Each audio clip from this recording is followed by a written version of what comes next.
Bonjour et bienvenue. Alors aujourd'hui ce sera un tirage sentimental et on va regarder avec le Cosmic Cycles et avec l'oracle coup de cœur d'Amandine Bocquet comment cette personne vous voit, quels sont ses sentiments et quelles sont les actions qu'elle a envie d'entreprendre. Lors du tirage, j'utiliserai le pronom « il ». Je vous demande d'adapter si la personne que vous aimez est du sexe féminin. Allez, comment cette personne vous voit?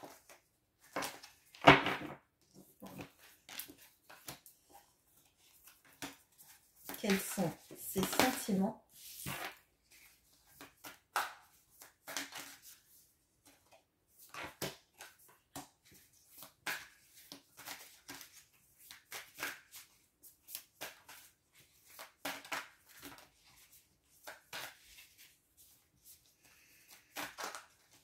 Il est possible qu'il y ait une relation qui dure depuis un moment là. J'ai ça qui me vient, on va voir avec le reste du tirage, mais il est possible que ce soit une relation qui dure depuis longtemps ou que vous connaissiez cette personne depuis un moment. Ok, allez, comment cette personne vous voit?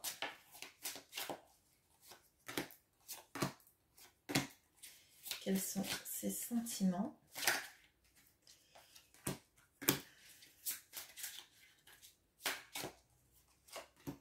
Et quelles sont les actions que cette personne a envie de mettre en place?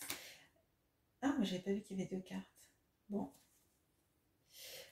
Si le tirage est flou, je rajouterai une carte, on éclairera. Et si ça reste flou après cet éclaircissement, enfin cette tentative d'éclaircissement, ce sera que le message ne sera pas pour aujourd'hui ou que les choses prennent du temps. Et on verra dans un autre tirage si les choses évoluent. Alors, comment cette personne vous voit?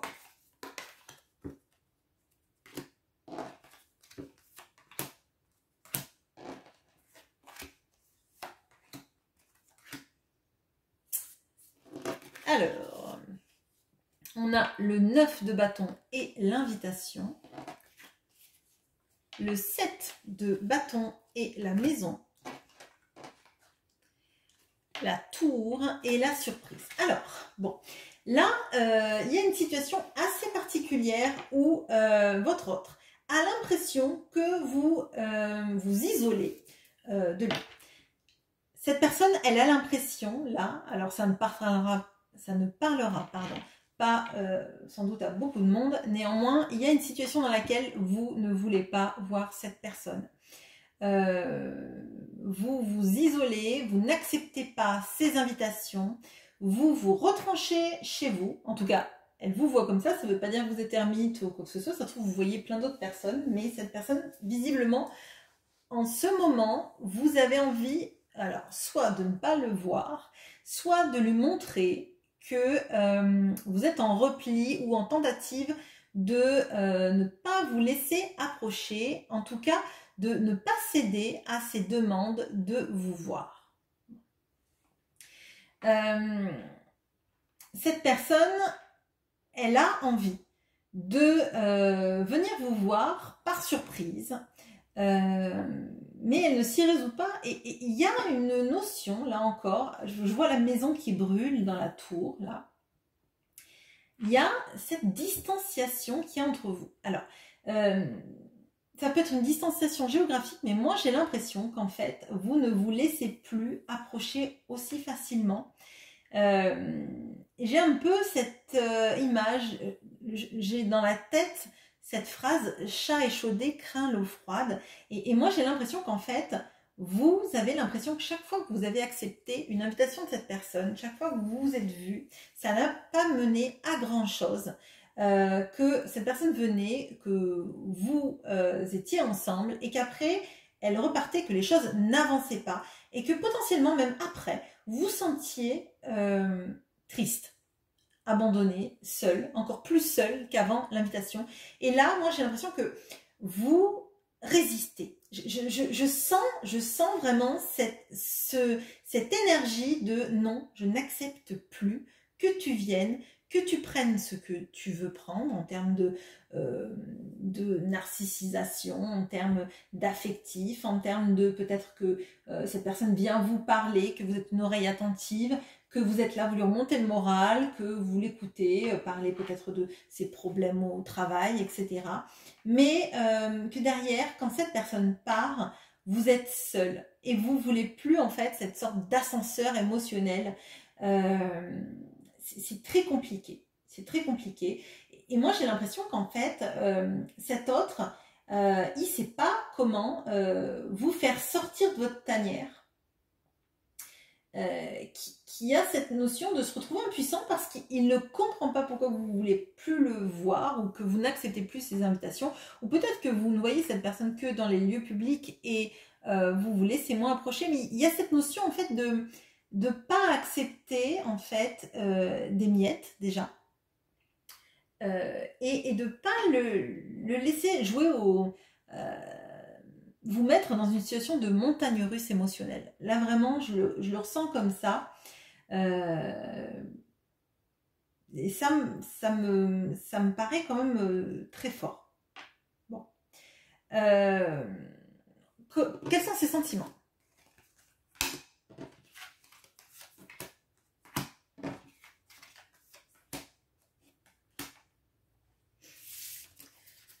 Alors, on a le 7 de denier et la porte. On a la reine de pentacle et l'amour hein, dans les sentiments. Bon. On a l'as de denier et les ciseaux. Bon, cette personne, elle en a. Elle en a des sentiments pour vous, des sentiments très forts puisqu'on a l'amour en centrale. Et je ressens encore cette histoire de se faire fermer la porte. J'ai l'impression que cette personne, elle a trop attendu. On a le 7 de pentacle. On a cette notion d'attendre pour récolter. Et moi, j'ai l'impression qu'en fait, elle a tellement attendu pour se manifester, pour poser des actions, pour venir vers vous, pour vous dire ce qu'elle ressent, que la porte est en train de se refermer. Et elle le ressent, parce que ce sont ses sentiments.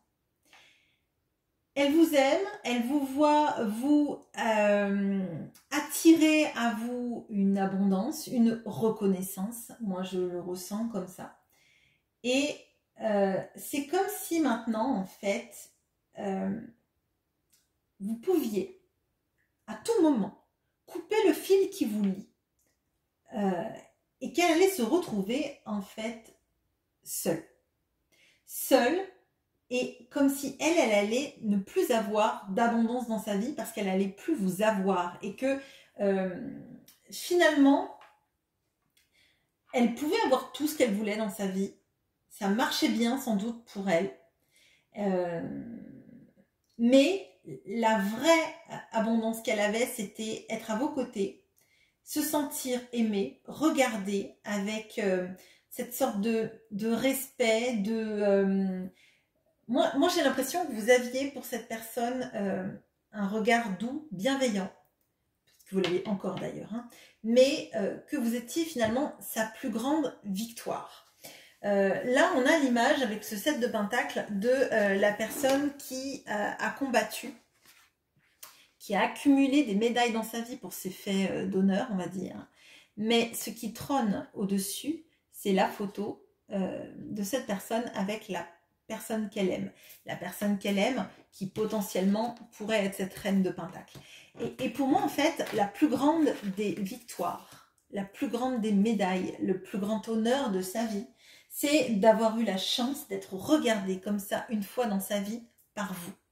C'est assez fort. Peut-être que cette personne, vous avez l'impression que tout le monde la regarde avec énormément de respect, que c'est quelqu'un de charismatique, etc. Mais dans ses sentiments, la place que vous occupez, elle est inégalée, inégalable.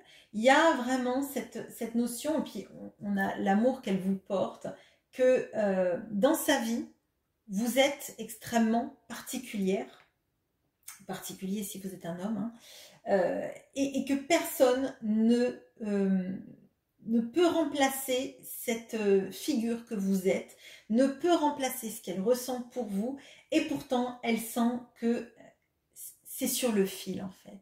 le fil est en train de potentiellement se rompre. Et je le sens encore plus fort parce que là, vous savez, c'est le jeu de la grue. Il y a très peu de personnes qui arrivent. Il y a plein de gens qui disent que c'est une arnaque. Bon, en l'occurrence, moi, je connais des gens qui arrivent. Donc, moi, j'y arrive pas. Je suis nulle à ce genre de truc, mais bon, peu importe. Et on a le ciseau là-dessus. Et en fait, il a ce qu'il espère. Il est en train de l'attraper avec sa grue, avec sa chance qui intervient, sa nouvelle opportunité, l'opportunité de sa vie, parce que c'est un as de denier. Et il y a le ciseau dessus. Si quelqu'un coupe le fil, son opportunité, elle dégringole au fond de la pile. Il ne l'aura pas, et en plus, la grue, la main sera cassée, et donc il n'en aura plus du tout. Et pour moi, en fait, cette personne, les ciseaux, elle sait c'est sur le point de... Déjà, peut-être parce que vous refusez de le voir, d'accepter ses invitations. Et là, c'est vraiment sur le fil. C'est le fil, c'est soit vous allez accepter à un moment donné de le revoir et cette personne se dit c'est bon, on va rester en lien, soit vous allez couper le fil, couper la relation et ça en sera fini pour elle parce qu'elle ne sait pas comment vous rattraper. Bien évidemment, je ne vous dis pas rattraper cette personne, etc. Ça, c'est votre choix à vous. Et rien ne dit en plus que cette personne va poser des actions si vous ne coupez pas le fil. Enfin, je veux dire, là, elle regarde la situation, elle est quand même assez extérieure aux événements. On ne voit pas qu'elle pose beaucoup d'actions. J'ai l'impression qu'elle a toujours un peu le même schéma. Elle vous invite, elle vous propose des sorties, elle vous propose de vous voir, mais on va voir dans les actions ce qu'elle a l'intention de faire.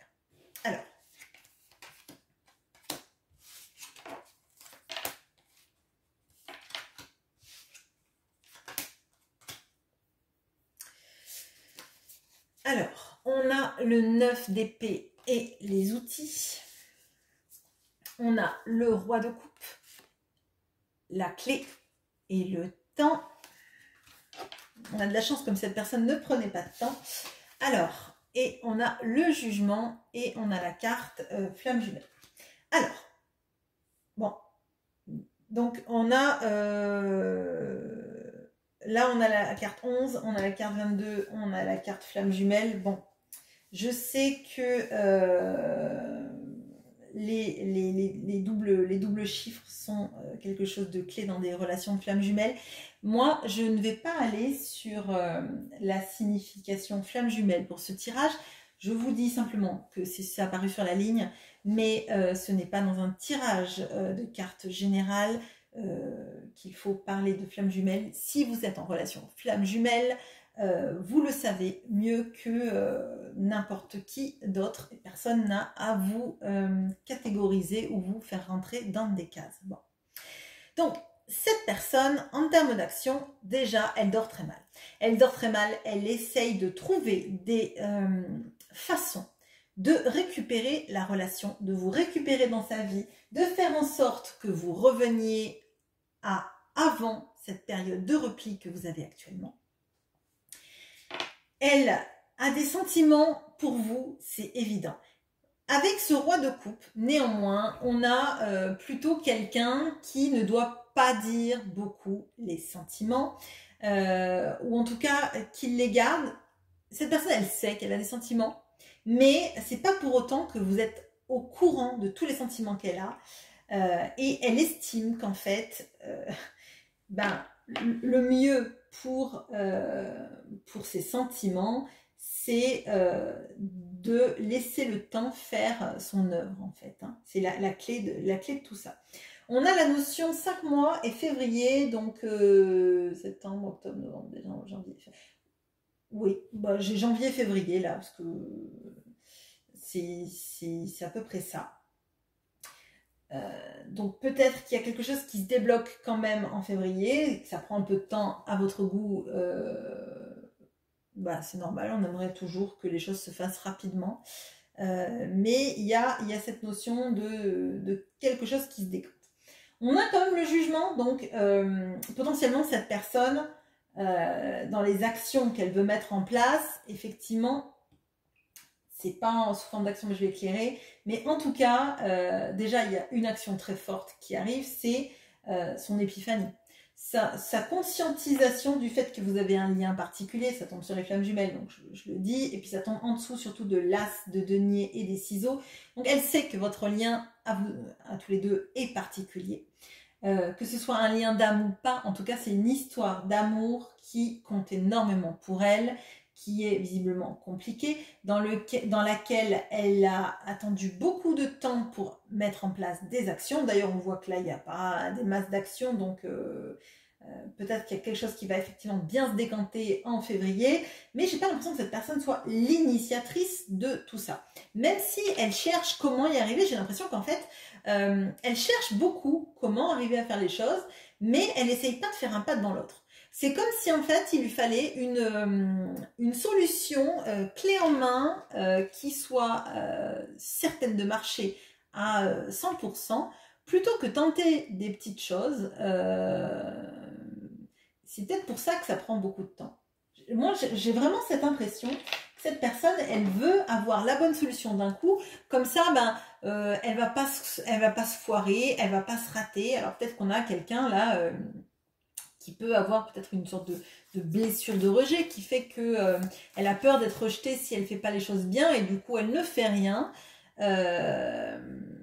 Et en attendant de trouver la solution idéale. Bon, si elle tente pas de solution, rien ne dit que la solution qu'elle va finir par trouver au bout d'un mois d'insomnie, hormis être fatiguée, stressée et potentiellement désagréable, ça va marcher. Hein. Enfin bon, bref. Alors, j'aimerais bien savoir si cette personne va arriver à mettre en place une action vis-à-vis de vous pour sortir un peu de cette situation extrêmement